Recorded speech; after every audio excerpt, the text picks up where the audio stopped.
오늘 본문 말씀을 가지고 다윗의 영성에서 배우다라는 제목으로 함께 말씀을 나누겠습니다. 자, 누가복음 18장에 보면 두 사람이 성전에서 기도하는 모습이 나옵니다. 한 사람은 바리새인이고요. 그리고 한 사람은 천한 직업을 가졌던 세리였습니다. 세리가 이렇게 기도를 합니다. 누가복음 18장 13절입니다. 그런데 세리는 멀찍이 서서 하늘을 쳐다볼 엄두도 내지 못하고는 가슴을 치며 말했다. 하나님, 이 죄인에게 자비를 베풀어 주십시오. 반면에 바리새인은 이렇게 기도합니다. 11절 말씀에 바리새파 사람은 서서 혼잣말로 이렇게 기도하였다. 하나님 감사합니다.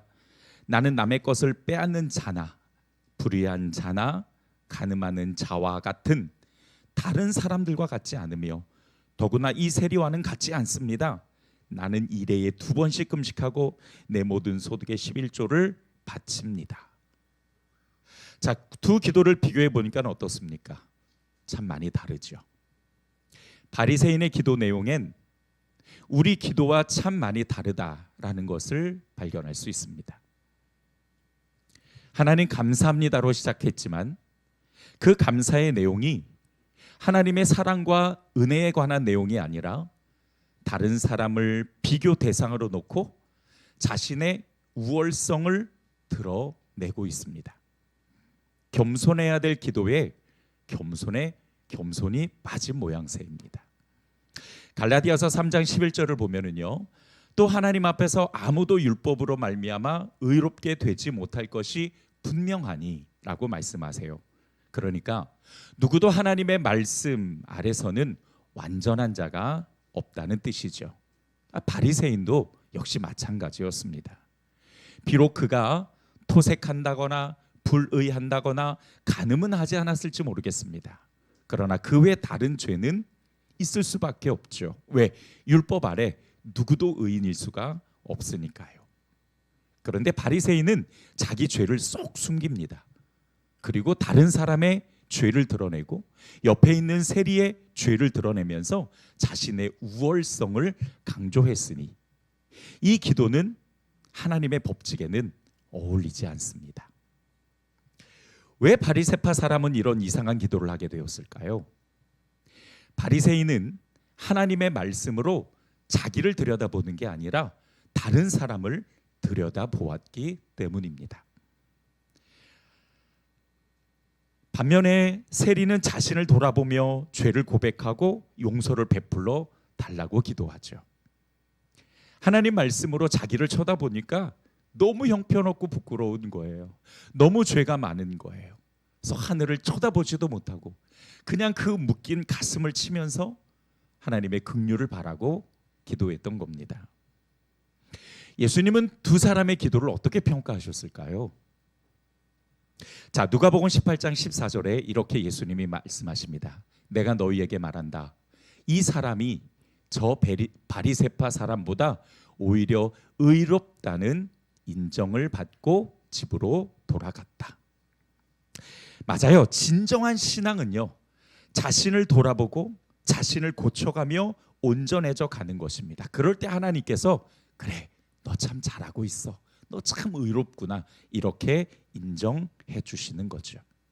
야고보서 1장 4절을 보면 여러분은 인내력을 충분히 발휘하여 조금도 부족함이 없이 완전하고 성숙한 사람이 되십시오. 어떤 사람이 되라고요?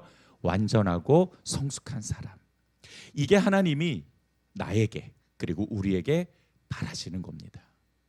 여러분, 학생 때 부모님이 좀 앉아서 공부 좀 해라, 좀 열심히 좀 해라, 그런 얘기 혹시 들으셨습니까?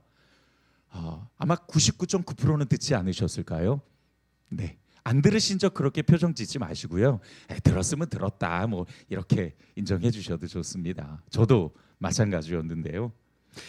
부모님이 그렇게 말씀하시는 이유는요, 공부 정말 열심히 하라는 그 말 뒤에는 훌륭한 사람이 되라, 좋은 사람이 되라, 남을 돕고 성숙한 사람이 돼서 세상을 이롭게 해라, 이런 의미가 담겨 있지요.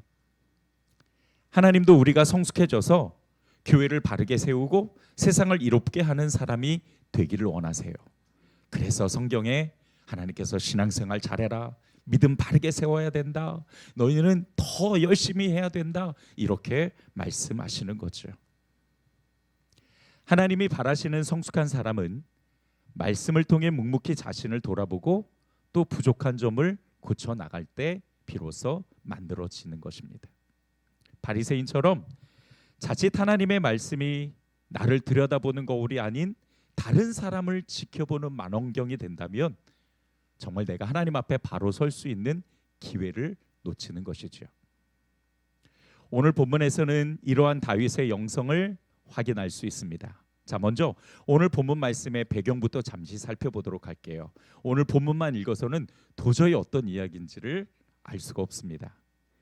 다윗과 신하들이요, 아들 압살롬을 피해서 도피하던 중이었는데 시므이라는 사람과 마주치게 됩니다. 다윗이 도피하게 된 이유는 아들 압살롬이 다윗에게 불만을 품고 반란을 일으켰기 때문이에요. 하지만 다윗은 아들과 칼을 맞대고 싶지 않아서 도망을 선택했던 겁니다. 그렇게 아들 압살롬을 피해 도망하는 중에 시므이라는 사람과 맞닥뜨렸던 거예요. 그 시므이는 다윗에게 돌을 던지면서 저주를 퍼부었습니다. 오늘 본문 8절을 세 번역으로 한번 볼게요. 내가 사울의 집안 사람을 다 죽이고 그의 나라를 차지하였으나 이제는 주님께서 그 핏값을 모두 너에게 갚으신다. 이제는 주님께서 이 나라를 너의 아들 압살롬의 손에 넘겨주셨다. 이런 형벌은 너와 같은 살인자가 마땅히 받아야 될 재앙이다. 시므이가 다윗 앞에 나타나 이렇게 저주를 퍼부었습니다.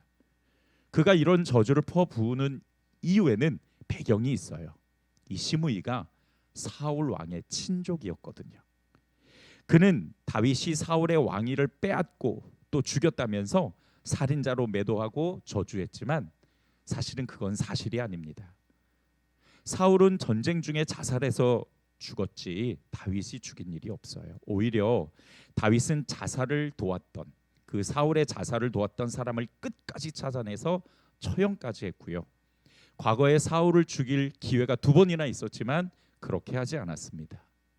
하나님이 세우신 왕을 함부로 손대면 안 된다고 생각했기 때문이에요.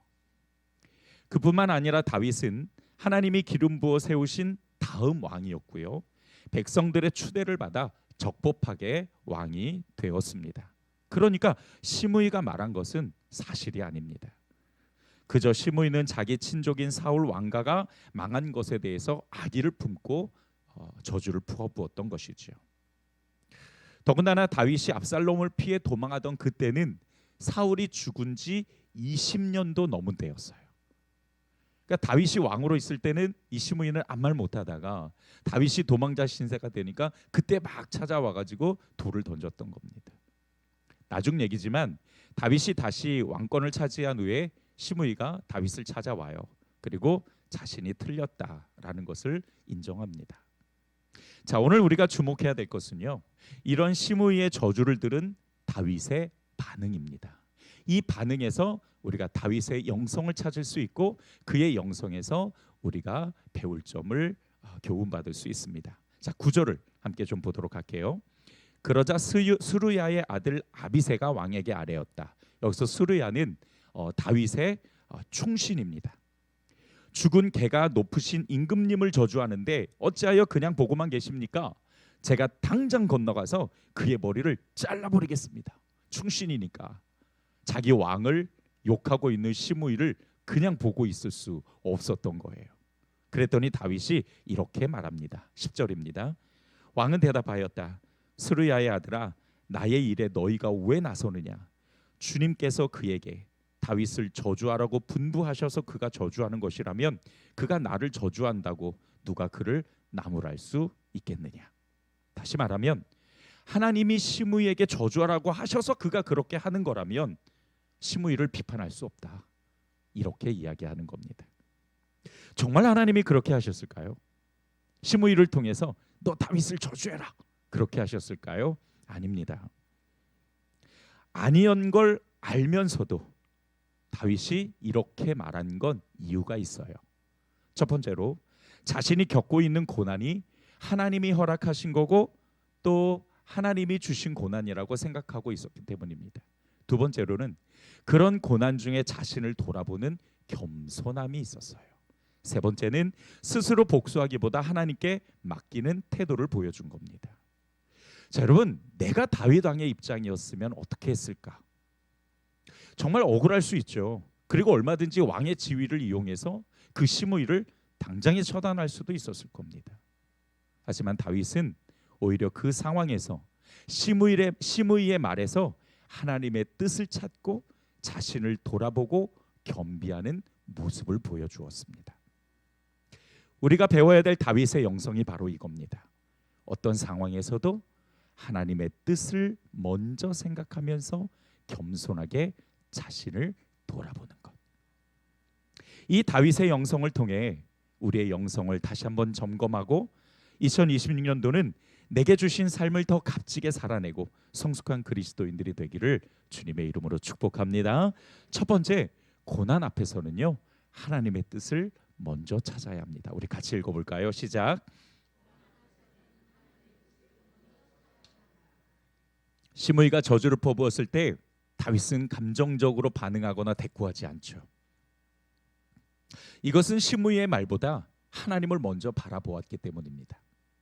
자, 오늘 본문 10절을 보면 주님께서 그에게 다윗을 저주하라고 분부하셔서 그가 저주하는 것이라면 그가 나를 저주한다고 누가 그를 나무랄 수 있겠느냐라고 이야기를 해요. 여러분, 보통 누가 나를 비난하면은요, 우리는 막 울분을 토하죠. 내가 언제 그랬어? 그런 거 아니야. 막 그렇게 감정적으로 반응을 해요. 속상하니까. 그런데 다윗은요, 하나님을 먼저 생각합니다. 하나님의 뜻과 연결해서 생각하고 있어요. 우리는 문제를 만나면 그 문제의 원인을 분석하려고 하죠. 왜 이 문제가 생겼는지 고민합니다. 그러다 다른 사람 탓하기도 하고 하나님 원망하기도 하고 또 자신의 못난 부분을 찾아서 원망하기도 하죠. 하지만 문제의 원인을 정확하게 찾아내는 건 사실 불가능한 일이에요. 우리가 하나님이 아닌 이상 얽히고 설킨 인생을 완벽하게 분석해서 문제의 원인이 여기 있다라고 찾아내는 건 그건 정말 어려운 일입니다. 그래서 우리가 기도를 하는 이유도 있죠. 자, 예를 들어서 내가 갑자기 건강이 안 좋아졌어요. 그게 내가 잘못 관리해서 그런 건지, 부모에게 물려받은 유전인지, 죄의 결과인지, 하나님의 특별한 시험이나 연단인지 우리는 명확하게 몰라요. 자, 다윗의 말을 다시 한번 보십시오. 하나님이 저주하라고 하셔서 저주하는 거라면 누가 나무랄 수 있겠느냐, 이렇게 말한 것도요, 같은 이치입니다. 다윗은 문제를 보고 원인을 파악하려는 것이 아니라 그냥 하나님을 바라보고 하나님과 연결시키죠. 그리고 스스로 질문을 던진 거예요.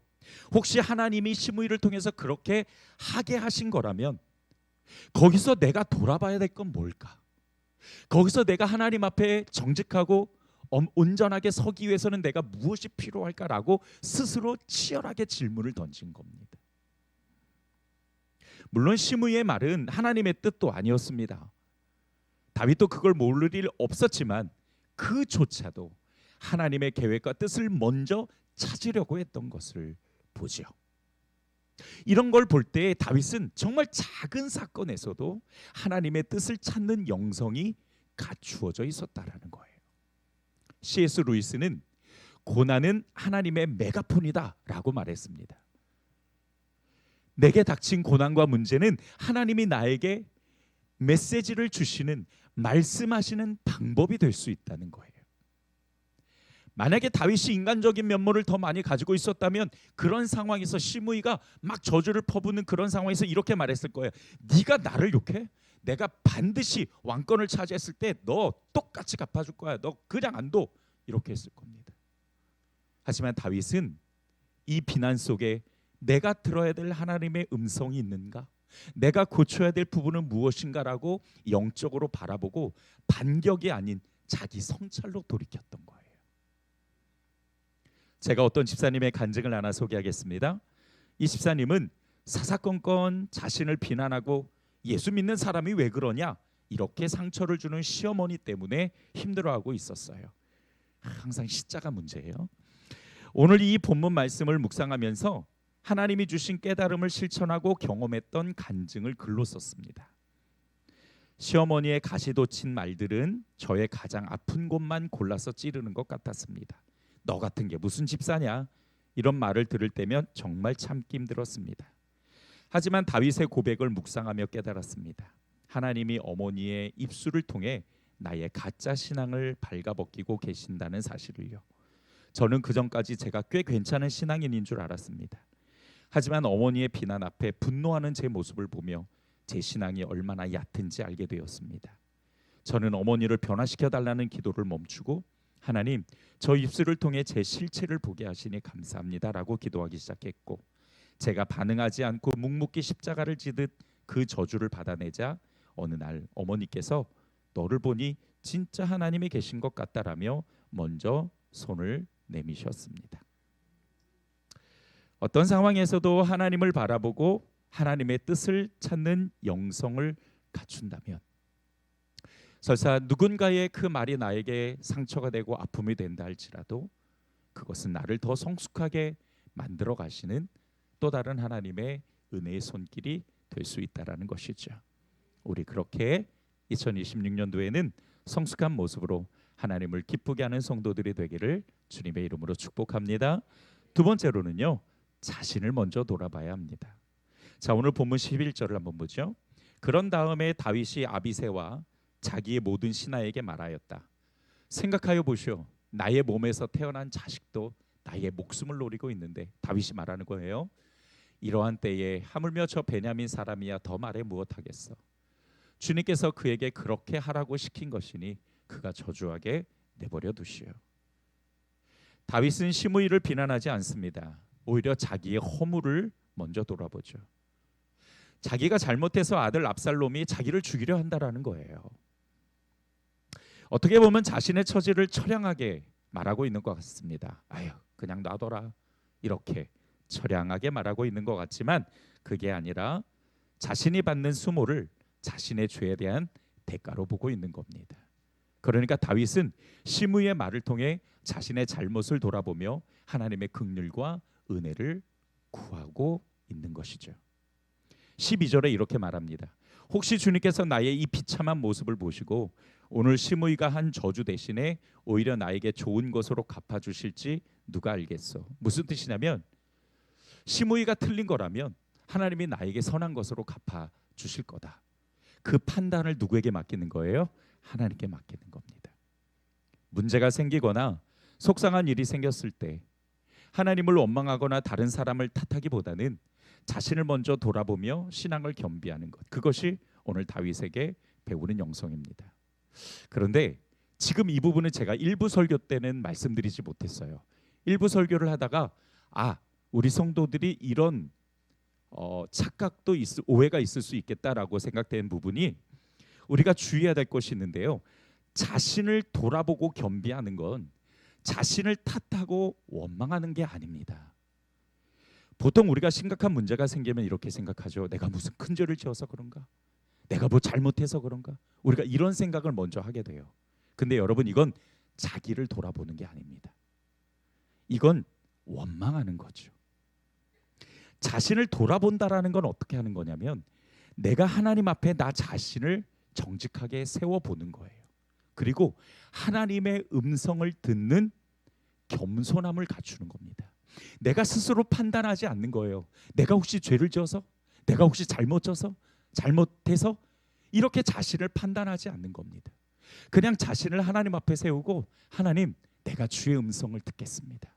내가 다른 소리에 귀를 기울이지 않고 오직 하나님을 바라보고 하나님이 나에게 주신 음성을 내가 듣겠습니다라고 하나님 앞에 자신을 세우고 하나님의 음성을 듣겠다라는 겸손함을 갖추는 것, 그것이 바로 하나님 앞에 나를 돌아보는 것입니다. 일단 우리는 문제의 원인을 정확하게 몰라요. 모르니까 하나님께 치열하게 질문하고 물어야 되고 하나님의 음성을 들을 수 있는 준비가 되어야지요. 만약에 하나님이 기도 가운데 그래 너 이런 거 잘못했어 라는 메시지를 주시면 그때 우리가 그걸 고치면 돼요. 하지만 또 그게 아닐 수도 있어요. 내 믿음을 연단하기 위해 주시는 고난일 수도 있으니까 그럴 땐 우리가 내가 잘못했어요가 아니라 인내를 준비해야 되는 것이죠.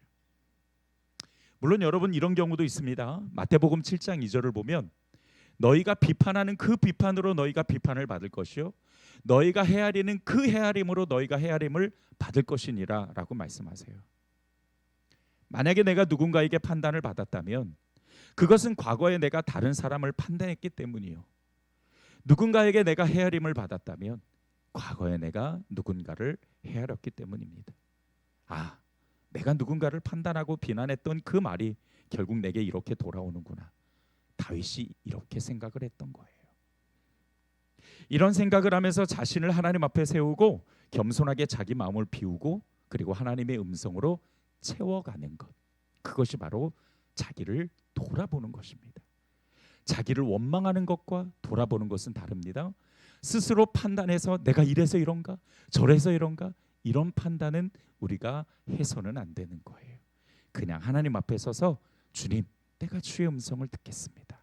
혹시라도 내가 잘못한 것이 있으면 가르쳐 주시고 내가 고쳐야 될 것이 있다면 말씀해 주시고 그리고 내가 인내가 필요한 것이라면 하나님 내게 말씀해 주십시오.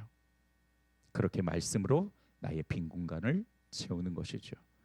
다윗의 영성처럼 자신을 먼저 돌아보고 하나님 앞에 성숙한 모습으로 서는 우리 성도들이 되기를 주님의 이름으로 축복합니다. 마지막 세 번째로는요, 하나님께 결과를 맡겨드리는 것입니다. 자, 12절을 다시 한번 보도록 할게요. 혹시 주님께서 나의 이 비참한 모습을 보시고 오늘 시므이가 한 저주 대신에 오히려 나에게 좋은 것으로 갚아주실지 누가 알겠소? 그러니까 시므이의 말이 틀렸다면 하나님이 다윗에게 선으로 갚으실 거라는 뜻입니다. 다윗은 스스로 억울함을 풀려고 하지 않아요. 하나님께 맡겨드리고 신원합니다. 우리가 다른 시편을 보더라도요, 다윗은 항상 어떤 일이 생기거나 또는 다른 사람의 비난을 들으면 거기서 침묵을 해요. 그리고서는 성전에 올라와서 하나님께 다 고발합니다. 신원해요. 하나님, 얘가 이랬어요. 하나님, 수아가 저 욕했어요. 막 뭐라 그랬어요. 나 너무 속상해요. 그렇게 하나님께 다 일러 바쳐요. 우리 수아는 그러지 않습니다. 그렇지 않으니까 이야기. 밥 사줄게요. 네. 로마서 12장 19절을 보면 사랑하는 여러분, 여러분은 스스로 원수를 갚지 말고 그 일은 하나님의 진노하심에 맡기십시오. 성경에도 기록하기를 원수 갚는 것은 내가 할 일이니 내가 갚겠다고 주님께서 말씀하십니다. 여러분, 혹시 억울한 일이 있어서 복수하고 싶은 마음이 들더라도요, 그 판단은 하나님께 맡기고 또 심판도 하나님께 맡겨야 합니다. 만약 내가 스스로 복수하려고 든다면 그건 내가 하나님이 되어버리는 실수를 저지르는 것이죠. 하나님께 신원했을 때 하나님이 판단해 보시고 선한 것으로 갚아 주실 줄 믿습니다. 어찌 나를 비난한 사람이 다 틀렸다라고 말할 수 있을까요? 어찌 내가 다 옳다라고 말할 수 있겠습니까? 누구나 다 율법 아래 죄인일 수밖에 없고 누구나 하나님 앞에 부끄럽고 부족할 수밖에 없죠. 물론 그렇다고 해서 비난하는 것을 정당화하는 것은 아닙니다. 비난하고 비판하는 것은 스스로 하나님이 되는 재판관이 되는 것이기 때문에 성경은 중죄라고 말씀하세요. 저는 여러분이 하나님 앞에 서서 너 그때 왜 그랬어? 라고 질문하실 때 우리가 부끄러움을 보고해야 한다면 차라리 안 하는 게 낫지 않을까, 그런 생각이 듭니다. 그러므로 우리가 무엇보다 하나님을 바라보며 하나님 앞에 서서 뜻을 묻고 철저하게 자신을 돌아보며 하나님이 공의로 판단하시도록 맡겨드리는 것, 그것이 다윗으로부터 배우는 성숙한 영성입니다. 말씀을 정리하죠. 그리스도인으로서 우리는 더 성숙해지는 것이 하나님이 원하시는 겁니다. 더 완전하고 더 성숙한 사람이 되라. 이것이 하나님이 우리에게 주시는 말씀인데요. 속상한 일이나 고난 앞에서 우리가 먼저 하나님을 바라보고 그분의 뜻을 찾고 또 자신을 돌아보면서 또 결과는 하나님께 맡기는 것, 이런 영성을 갖추고 하나님 앞에 훌륭한 그리스도인으로 서게 되는 2026년도 한 해가 되기를 주님의 이름으로 축복합니다. 주님 감사합니다. 오늘 말씀을 통해서 오늘 우리 자신을 하나님 앞에 세웁니다. 우리가 우리 자신을 원망하고 우리의 연약함을 이야기하는 것이 아니라 그 모든 판단을 하나님께 맡기고 우리는 하나님 앞에 서서 우리가 주의 음성을 듣기 원합니다. 때로는 부족함을 말씀하실 때도 있고 또 때로는 고쳐야 될 걸 말씀하실 때도 있고 또 때로는 이거는 믿음의 연단이니까 네가 인내해야 된다라고 말씀하실 때도 있을 터인데 우리 성도들이 정말 하나님의 음성을 들을 수 있는 영의 귀를 열어주셔서 오직 성령님께서 우리 가운데 역사하시는 하나님의 귀한 뜻을 이뤄갈 수 있는 성도들이 되고 2026년도는 작년보다 더 성숙한 모습으로 그리고 더 멋진 그리스도인으로 하나님 앞에 서는 성도들이 되게 하여 주시옵소서. 예수님의 이름으로 기도드렸습니다. 아멘.